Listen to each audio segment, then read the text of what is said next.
initiative, and problem solving. What does that have to do with learning a language? What does that have to do with, skill acquisition in sports?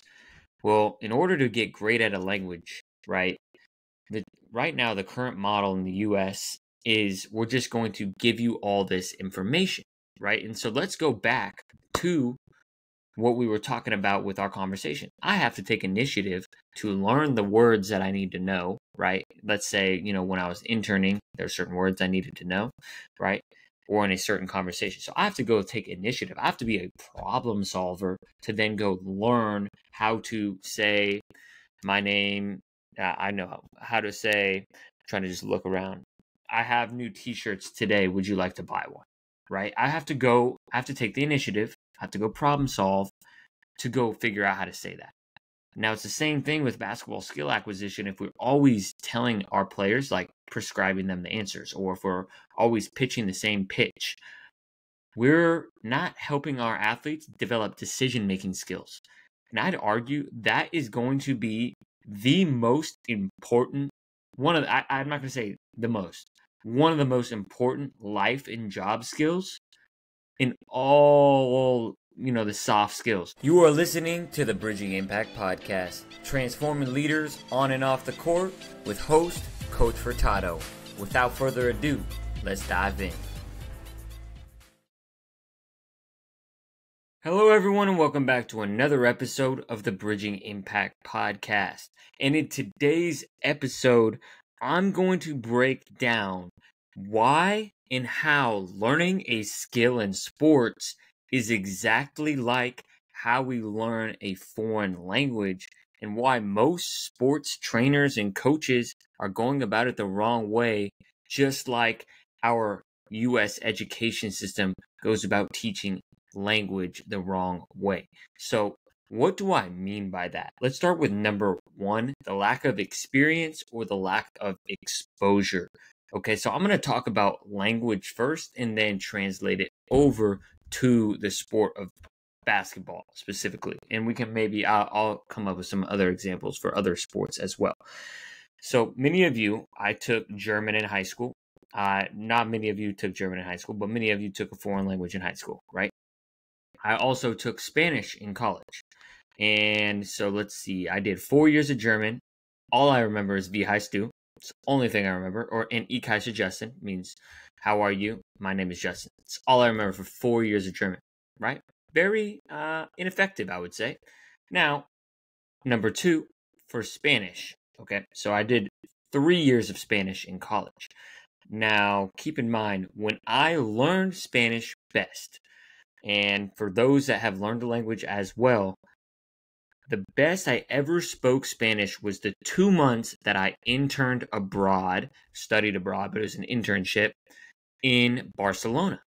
That's the best I ever spoke Spanish when I was exposed. I was experiencing Spanish.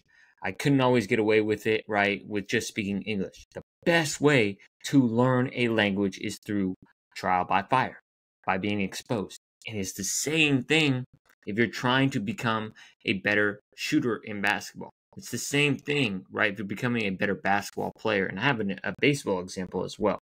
So the challenge is the way that we are learning, right, how to shoot, how to dribble, how to play basketball is we are segmenting everything, right? So we're just working on perfect form. And let's see, and I'm not saying that this isn't important, but I'm saying this is, if you only do this, then you're not going to get good results. So we're only working on form, just like conjugating a verb, right? Not necessarily always the most effective thing. Not that I'm not saying that working on form is ineffective. What I'm saying, all right, in order to be a great shooter in game, okay, you have to be adaptable. You have to be able to move your feet in different directions. You have to be able to catch passes that are at your knee, that are at your ankles, that are at your head, is at your right, at your left. And how we practice most times when we're training, it's perfect spot shooting over and over and over again, right? It's just like a language. Okay, you're going to get good at conjugating verbs, all right? You're going to get good at catching and shooting in place. You will, but it doesn't translate to the game, right? just because I can conjugate verbs doesn't mean I can go to Spain and start speaking fluent Spanish. I haven't been exposed to it enough. So the lack of exposure is what's really killing a lot of athletes' development. And I'm not saying block training, it does, you eventually will become skilled, right? If you do things enough. I'm all about maximizing your time, maximizing athletes' time. How can they get better faster? How can they actually get improved results that are better in game? You have to expose them. So if I'm going to become a better shooter, yes, number one, I do need good form. That is true. And in addition, I need to be able to shoot with defense. I need to be able to understand when to shoot. Is that a good shot? Should I have passed that? There's a lot of different things that go into what actually makes a great shooter, right? That's just more than just shooting a jump shot, right? That's a segmented part of the game. Now, number two, the reason that learning a skill in sports is like learning a foreign language is in order to get great at anything, you have to fail over and over and over again. Now, I'll start with typical training. So typical training, I'm going to go and use a baseball example. So what I used to do, I would hit off the pitching machine over and over and over again, right? I got great at hitting fastballs, but I never had to make a decision because I always knew that the machine was going to put ball in, boom, it's going to be a fastball.